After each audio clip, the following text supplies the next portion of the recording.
بالله من الشيطان الرجيم. بسم الله الرحمن الرحيم، والصلاة والسلام على رسولنا محمد سيد الأولين والآخرين. مدد يا رسول الله، مدد يا سادة أصحاب الرسول، مدد يا مشايخنا الدستور ولا شاء الله فاز حسن شيخ محمد الحقاني، مدد طريقتنا الصحبة والخير في الجمعية.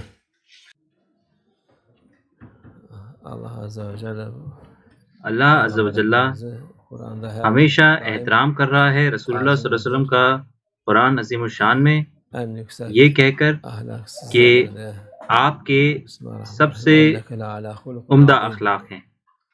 بسم اللہ الرحمن الرحیم، وَإِنَّكَ لَعَلَىٰ خُلُقٍ عَظِيمٍ۔ سب سے اچھا اخلاق، سب سے اچھا کردار ہمارے رسول اللہ صلی اللہ علیہ وسلم کا ہے۔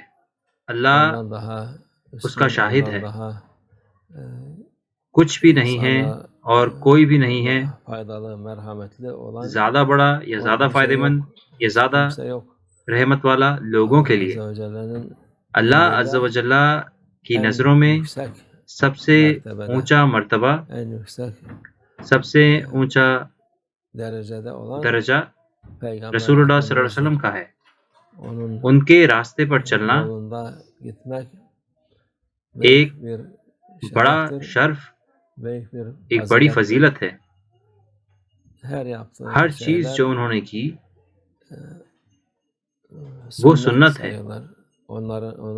ان کا ہر عمل صلی اللہ علیہ وسلم سنت ہے۔ جو انسان ان کو کرتا ہے وہ انسان ہے۔ جتنا زیادہ وہ اس پر عمل کرتا ہے اتنی زیادہ انسانیت بڑھتی ہے اس کی۔ اللہ عز و جل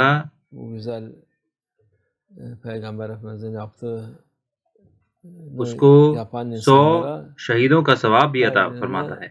اس انسان کو جو رسول اللہ صلی اللہ علیہ وسلم کی خوبصورت سنت پر عمل کرتا ہے آخری زمانے میں۔ ہمارے رسول اللہ صلی اللہ علیہ وسلم فرماتے ہیں، من احیا سنتی عند فساد امتی فلہ اجر مئات شہید۔ ہم ابھی اس زمانے میں ہیں جس میں امت میں فساد ہے، ہر طرح کی پریشانی ہے۔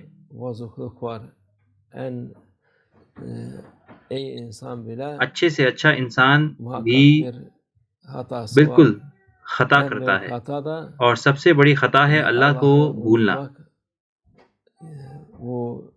اگر لوگ نہیں بھولیں گے تو وہ غلطی نہیں کریں گے اور پھر کوئی فساد نہیں ہوگا۔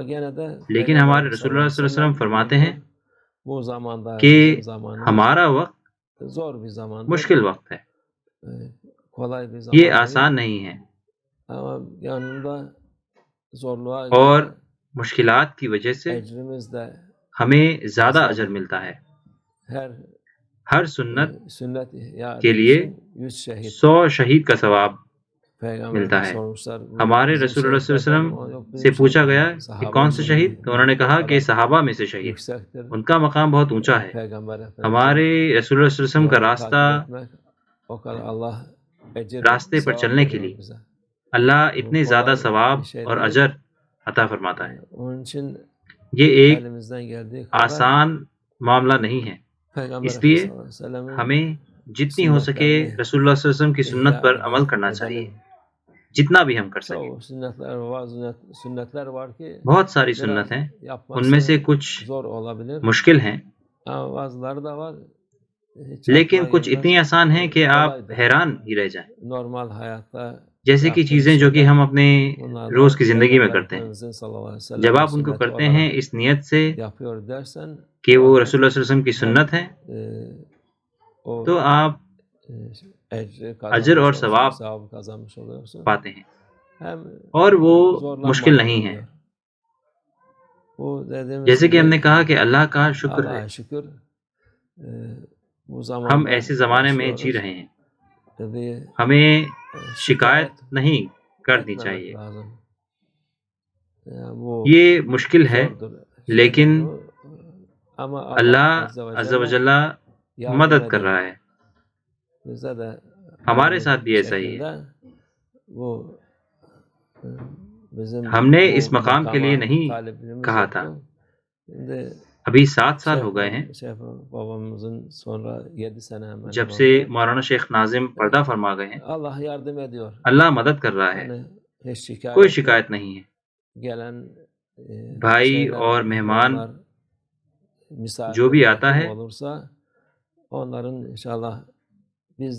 انشاءاللہ ہر چیز آسان ہے، ہماری وجہ سے نہیں بلکہ ان کی ہمت سے اور ان کی مدد سے کچھ بھی مشکل نہیں ہے۔ یہ جان لیا جائے، جب لوگ اللہ کو یاد رکھتے ہیں، رسول اللہ صلی اللہ علیہ وسلم کو یاد رکھتے ہیں، اولیاء کو یاد رکھتے ہیں، تو یہ چیزیں آسان ہوتی ہیں۔ ان کی مدد سے، ان کی ہمت سے ہمارا سارا کام آسان ہوتا ہے، اللہ کی اجازت سے۔ وہ ہمیں طاقت اور خوبصورتی عطا فرماتے ہیں، چاہے کتنے بھی مشکل کیوں نہ ہوں اس دنیا کے حالات، ہمیں فرق نہیں پڑتا اللہ کی اجازت سے۔ ترکش لوگ ویسے بھی فکر نہیں کرتے چاہے پوری دنیا جل جائے، ویسے ہی جیسے حضرت ابراہیم علیہ السلام، اللہ بھی ہمیں آگ کے بیچ میں محفوظ رکھے گا، اس کو جنت کی طرح دکھائے گا انشاءاللہ۔